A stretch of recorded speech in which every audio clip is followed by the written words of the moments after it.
I currently work as an embalmer for Mid-America Mortuary Services in Kansas City, and I've been working in the funeral industry for about 3 years now.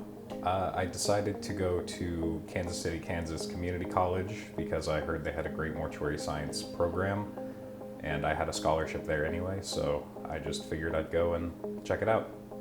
We had to take a multitude of different classes in the last year of the program, namely pretty much everything that you'd need to start working or start running your own funeral home, like funeral service counseling, funeral service merchandising, grief counseling, embalming theory, mortuary chemistry, mortuary pathology, restorative art, just everything you could ever need for the funeral service industry. Schooling takes about 2 years. The first year is usually getting your general education requirements out of the way, and then the second year is strictly focusing on the mortuary science aspect and all the different classes I just spoke about.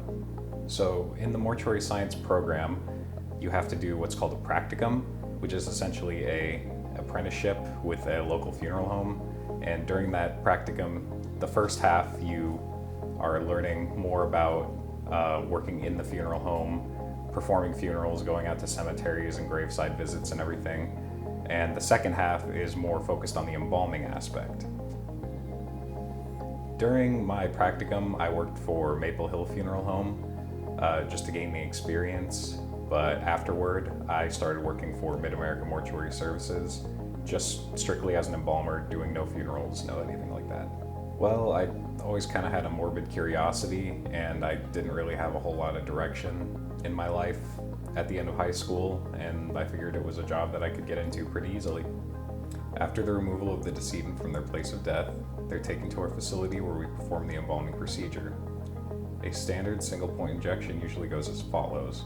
The first thing we do is undress and wash the body. Second, we use a case analysis to determine what kind of fluids we'll be using on that person. Third, we do a feature set. What a feature set is the positioning of the arms and the closing of the mouth and eyes. After we've determined what fluids we're going to be using on the decedent, we decide to set the rate of flow and the injection rate on the machine. Next, we find a viable artery and a viable vein for injection and drainage respectively. Injection of the fluid and drainage of the blood from the body. After that, we perform a cavity aspiration. We disinfect the instruments and the surfaces that we use during the embalming, and then we perform an embalming report afterward. In my personal day-to-day life, it hasn't affected me too terribly bad, other than wearing a mask out in public, but at my job we have to treat every single person as if they have COVID, and it adds a lot of extra work onto what I'm doing. So normal operating procedure for an infectious case like that, we would usually wear a respirator, a full face shield, a disposable gown, gloves, and shoe covers. And during the embalming, I would usually cover the face of the decedent just to make sure that no air escapes.